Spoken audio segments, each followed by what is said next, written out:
In this area, we're going to talk about the remedies or damages for a breach of a sales contract or breach of a contract under the Uniform Commercial Code Article 2.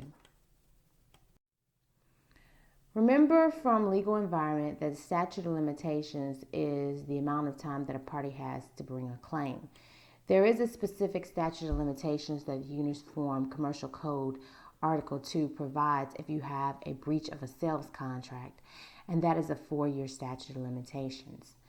You would use this if you're dealing with the sale of goods. However, if you are dealing with a common law contract or a tort, you would not use this statute of limitations. You would use the state statute of limitations for that particular claim. So if the buyer breaches the contract, the seller has several remedies that the seller can choose. The seller has a lien on goods until the seller is paid. And remember, a lien is an interest in the goods. The seller also has the right to resell the goods. The seller can consider the contract canceled, and the seller can bring a right for damages or an action for damages.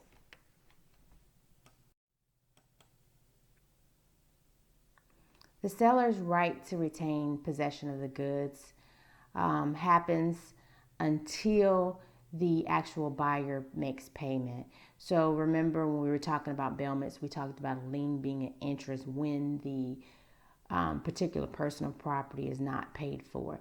And here under Article 2, the seller can retain possession of the goods until payment happens.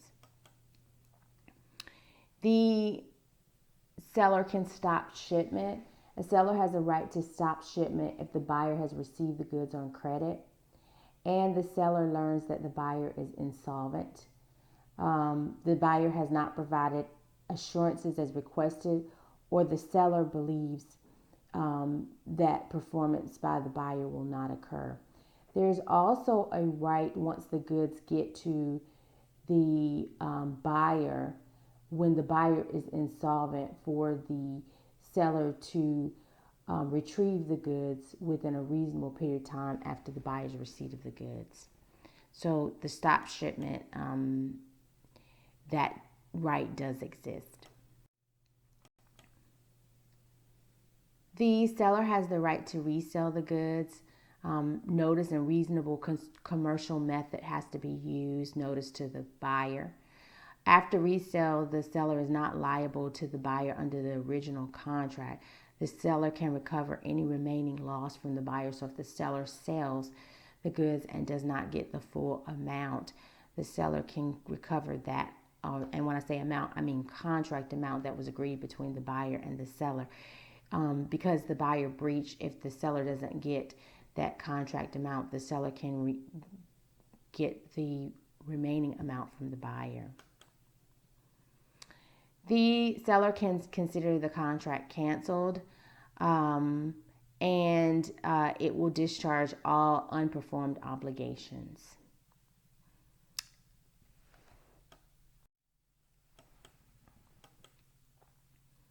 The seller may also recover reasonable incidental damages like transportation cost, storage cost, and the cost for or anything associated with reselling the goods.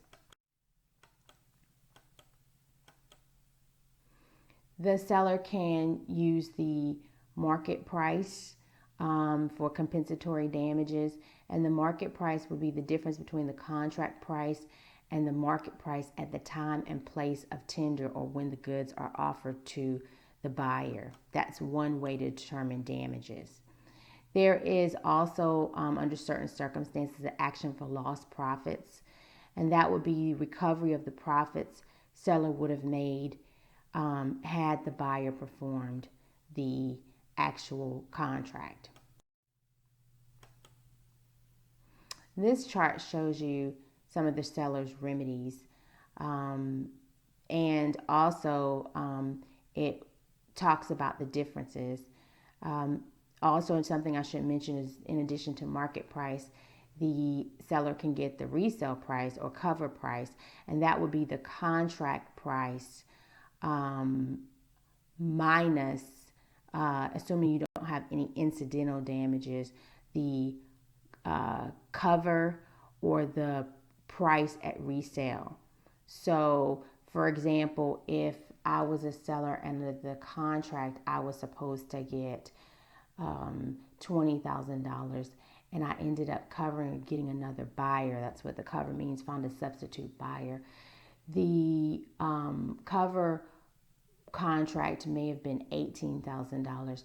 My damages or compensatory damage would be the difference between the 20 and the 18. The 20 was the contract price.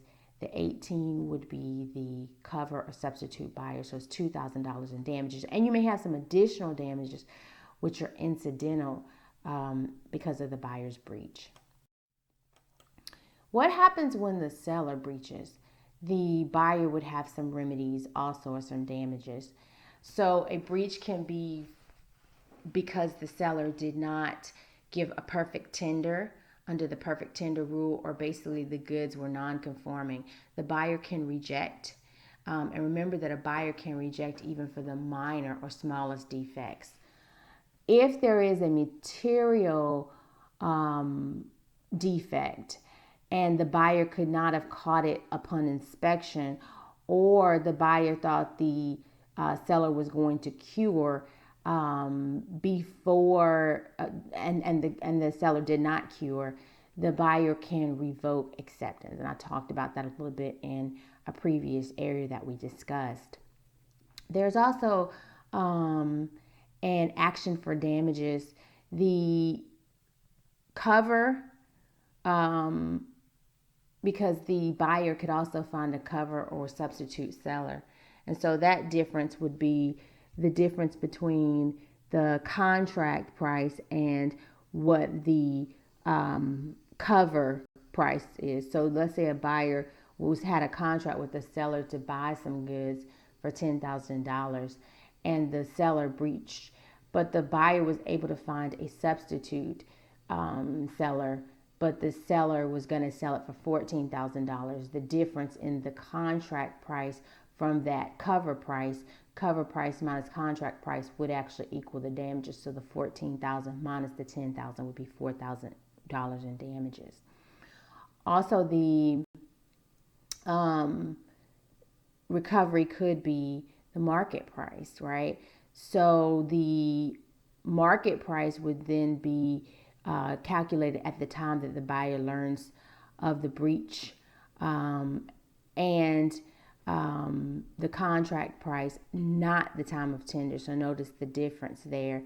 It's when they learn of the breach, whereas it's the tender with the seller's remedies. And there could also be an action for damages for non-delivery or cover. Again, that's what I just said just a second ago. So you can choose between the market and price or the cover price.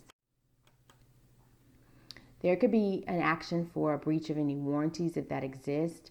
The contract can be considered canceled. The buyer could potentially resell the goods.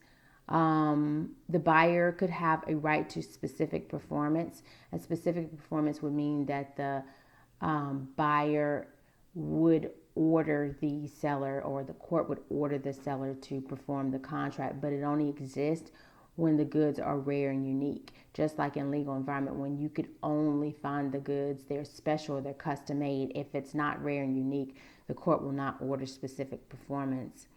And then there's a right to sue for damages and cancel if the seller has been negligent or fraudulent, which would be under a tort claim. This chart again just shows you, if you wanted to have a visual picture of what I just said a second ago. Remember, incidental damages, the buyer could get incidental damages that are incidental to the actual breach.